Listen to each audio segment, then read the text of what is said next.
everybody! This is a little awkward. I haven't talked to a camera in about 5 months now, so I feel a little bit anxious to be making this video, but I feel like it's something I really need to talk about. There's kind of a reason why I haven't been making dance tutorials or cheer tutorials lately. I also want to give a little content warning before we begin. I will be talking about anorexia and my experiences having an eating disorder and growing up, engaging in really unhealthy behaviors, and I really don't want anybody who's struggling or who's currently in recovery to watch this and then potentially be triggered or relapse. So if you're in a space where this might not be the best video for you to watch, please don't watch it. Thank you. Okay, it's time to talk about the elephant in the room. I have an eating disorder and I quit ballet because of it. I'm starting to feel like I'm ready to talk about it a little bit more, and it's something that's really prevalent among dancers, and knowing that I have an audience of younger dancers who watch my content, I felt like this was something really important to talk about. So I guess I'll kind of give you guys a little bit of a timeline of how my ED started, how it progressed, and eventually how I got treatment and reached recovery. And how I'm doing today. I'm doing pretty good right now, little spoiler. If you've seen a few of my videos, you probably know that I grew up dancing ballet. I started at a pre-professional ballet school in about 4th or 5th grade. So I would go to middle school, and then I would get out of school, go to dance school, and then take 1 or 2 classes, go home, eat my dinner, go to bed, whatever. And then on weekends, we had full weekend company rehearsals if we were working on a ballet. So I would be there from 8 a.m. to like 6 p.m. or so. It was like a job, like a full-time job, just dancing ballet in middle school. I don't really think that any kid should be growing up doing that, no matter how much they love the art. But I did, and it has had some lasting effects. For example, we were not allowed to bring anything other than water into the studio. So if you came in with juice, with milk, with a soda, God forbid you brought a soda into the studio, oh my god. You would be made fun of in front of everyone. They would make you throw away your drink or put it back in your car. Like, it literally was not allowed in the studio. And then for food, we would have these like all-day company rehearsals, like I said. Or during the summer, we'd have summer intensives where we were there pretty much the whole day, every day, for like 2 to 4 weeks. Depends how long your intensive was. Yeah, you'd be dancing for like 6 hours a day, if not more. And we got 1 lunch break, sometimes a snack break. And during that lunch break, the teachers at the school would walk around and monitor our food. Looking back, oh my god, that's so toxic. I don't know how I didn't see that that was like not an okay normal thing to be happening. They would literally pick apart your lunch one by one. So if you brought, for instance, like a granola bar, the teacher would pick it up, read out the ingredients label, tell us like the calories, the protein, and then be like, this has processed ingredients, you shouldn't be eating this. Take that home, don't eat it. Then they would give us like little food charts. You know what, let me find it. I swear I have one of these still. I found it. Okay, so I have this little folder of all my stuff from these summer intensives that I would go to at my ballet school. And here we have info about what constitutes a serving, how much people should be eating, and it doesn't account for body weight, for gender, for age, for how athletic you are, literally nothing. It's just numbers, and it says follow the numbers no matter who you are. And this is where the shame began. This is my food pyramid. I remember making this in probably 6th grade or something. And look, as you can see, you got your junk food and then your healthy good foods. So they would tell us like how big all of our servings of each food should be. We would color them while the teachers would talk about like how terrible these are for you, how you can't eat junk food ever. You won't be able to dance well. Very toxic. So yeah, having my food strictly monitored, as well as just growing up in that kind of ballet company environment at a really young age, not good for your mental health at all. And then it got worse when puberty hit. And I did hit puberty earlier than a lot of my peers because I was a little bit older than them. I started to develop breasts, hips, thighs, I got a booty. I felt like I was being punished for my body type. I was always in the back, like the back right corner of every dance. I never got to be in the front row, never got to be in the middle.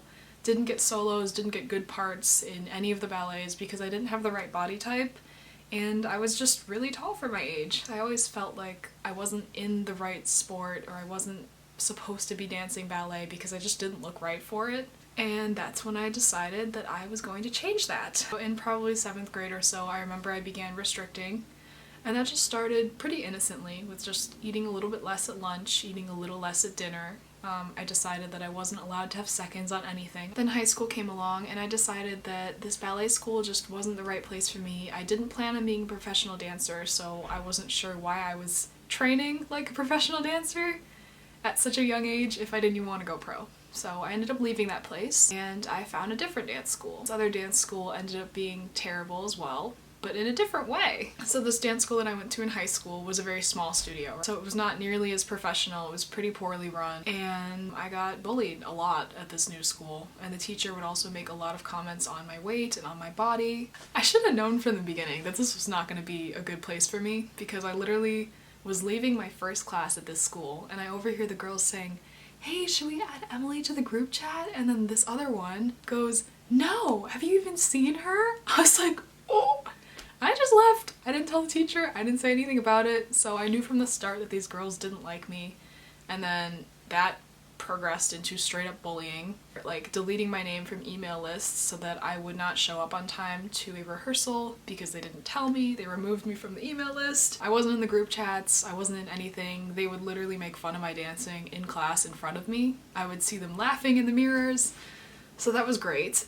Probably around my sophomore year, after about a year of that kind of treatment, I was getting pretty sick of it and I decided, fine, I'm just gonna try to be the best ballet dancer I can be, despite what these girls are saying. So that was definitely a part of the eating disorder, was wanting to kind of prove to them I am worthy to be here, I'm a good dancer, look at me, I have this dancer body now because I'm starving myself. Things really took a turn for the worse. My restricting just lunches turned into completely throwing away my lunch at school, like not eating any of it. Or at the most, if I was really, really hungry, like getting a migraine level hungry, maybe I would cut a sandwich in half and like eat half and then give the other half to my boyfriend or throw it away. And then I started asking my parents for smaller and smaller portions. I would be like, oh, that's way too much pasta, I only want like this much. I also had some issues with binging in high school. I began hiding food and hoarding like candy, sweet foods, things that I wasn't allowed to eat at home or eat at dance. So I would hide them. I kept a backpack in my closet full of candy, and then eventually I would binge and the backpack would be full of wrappers instead of candy. And then like I would wait for my parents to leave and then I would discreetly bundle it all up and then take it to school with me and throw away the candy wrappers there. And eventually I kind of hit the wall and this all got to its absolute worst when towards the end of high school, probably my junior or senior year, I started fainting. The doctors thought that I was experiencing random blood sugar crashes, but actually it was because I wasn't fucking eating. So I would have, for example, an apple for breakfast, and then I would go to the gym, I would work out, I would run like 2 or 3 miles on the treadmill, and then one time I passed out on the treadmill, and that was a whole thing. At a Planet Fitness, I passed out. And that just started happening more and more. I had a lot of fainting episodes. I went to New York one weekend with my mom and I passed out on the subway. I fainted when my cousins came over one time. There were just a lot of fainting episodes and we couldn't figure out why my blood sugar was crashing, why I was passing out all the time. And I got lots of blood tests one day and all the numbers came back weird. Like my vitals were not where it's supposed to be. The doctors are like, what is wrong with this chick? They tested me for, they tested me for diabetes, Lyme disease. I'm kind of like, I don't know, like endometriosis, like all these other unrelated ailments. They thought something was like severely wrong with me, but it turns out I just wasn't eating enough to have those vitamins in my body. I was consistently restricting and starving myself, so my body was malfunctioning and I was passing out a lot. And that's kind of when I started to realize, like, okay, maybe this is getting to be a problem. I'm getting compliments at dance. My dance teacher is asking me every other class, wow, did you lose more weight? Oh my gosh, can you teach the other girls your diet plan? Like, wow, Emily, you look so nice when you lose weight like that. And it was just the constant comments at dance, the bullying, the restricting and then getting complimented for it. It was just, oh, I wasn't thriving, man. I started to have major insomnia issues. My senior year of high school, I barely slept. I pulled probably 2 to 3 all-nighters per week. The days that I did sleep, I would sleep like, I don't know, 3 to 4 hours. And that's when I started to really realize, like, okay, this is getting to be a problem. But I didn't want to admit that to myself or to anyone. It was actually my boyfriend at the time who was talking to me. I had an upcoming doctor's visit and he was like, you know, maybe you should tell the doctor about some of your issues with food. And I was like, issues with food? What do you mean? And he's like, well, you barely eat and you're fainting and I think it might be related. So he basically encouraged me to tell the doctor what I was going through, to tell the doctor that I was really struggling with my body image. Yeah, at the time I was body checking all the time. I have entire like albums in my camera roll that I need to delete still that are just body checks, like standing in the mirror, trying to see how skinny I can get after not eating that day. And yeah, He was realizing from like an outsider perspective that this was getting really unhealthy and I definitely needed some kind of help or intervention. So thanks to him, that one call at probably midnight on like a Tuesday is the reason that I decided to ask for help. And yeah, I just started kind of looking at it through a different perspective and realizing, okay, maybe this isn't normal. I don't want to live like this. My friends aren't living like this. My friends just eat and they're happy. And they're not like gaining massive weight just for eating a normal amount. So I started to see like, okay, maybe I do have a problem. It might be time to talk to someone about this, but I didn't think it was serious or anything. I didn't think it was like an eating disorder. I just thought, oh, I'm health conscious. I'm healthy. Fainting all the time is not healthy. To any young dancers who might be struggling with something similar, it's not healthy to be monitoring everything you eat in a day and making sure that it can fit on a plate this big. It's not healthy to chew gum or drink tea instead of eating a meal. That's not the same thing. That's not healthy. Ended up going to the doctor. My doctor is a sweetheart. She's like this wonderful older lady. I felt so comfortable with her. And I eventually just sat there on her desk and I just started crying in front of her. I was like, I don't know if this is normal or not. I'm checking my body all the time. I have goals such as seeing all my ribs and I'm not achieving them. Instead, I'm just passing out all the time. Something is going wrong here. I'm just trying to be healthy and skinny and look like a dancer, but instead I feel really sick and I'm not sleeping. My hair is falling out.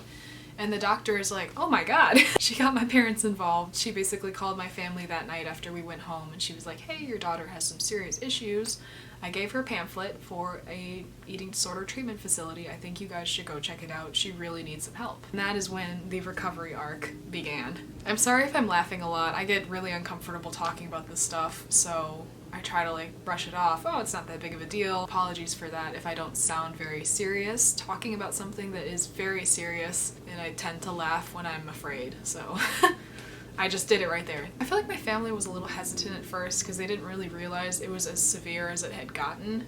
We didn't know at the time that my sleep issues, my hair falling out, my health issues were all caused by the eating disorder. We thought that I was just, I don't know, we thought I had hypoglycemia and like some kind of unresolved sleep issue. It was anorexia the whole time. Finally, I started going to therapy. I found this really, really wonderful lady who I trust a lot and respect a lot, and she's a registered dietitian. She also is a therapist and like an eating disorder recovery professional. So she really helped me get back on track. I went to therapy and treatment for about a year and a half. I think it was October or November. Somewhere around that time frame, I finally finished my treatment plan. I'm now healthy enough to be chilling on my own, and I can basically call my therapist or call the nutritionist and go back into treatment if I feel that I need it, or if I have a major relapse, I'll go back. But yeah, I think I've finally made it out of the trenches. Of course, there have been little relapses and slip-ups. That'll happen with any kind of recovery. But I think overall I'm doing pretty good right now, which is why I decided to make this video today. I actually feel like I'm in a very healthy place. I actually got into powerlifting, so I'm kind of shifting my focus from being skinny to being strong. And I might make some videos about that in the future, how I got into lifting and how it's helped my recovery, because yeah, I feel a million times better. Recovery is fantastic. Just being able to eat without thinking about the calories is fantastic. I really truly hope that none of you who are young dancers growing up and maybe watching this are struggling with something similar. But if you are, you're not alone. There is hope. There is lots of help available. And I'm here if anybody needs to talk to somebody who's been there. Thank you guys so much for watching. I really, really appreciate you listening to my story, and I hope you have a great day. Bye!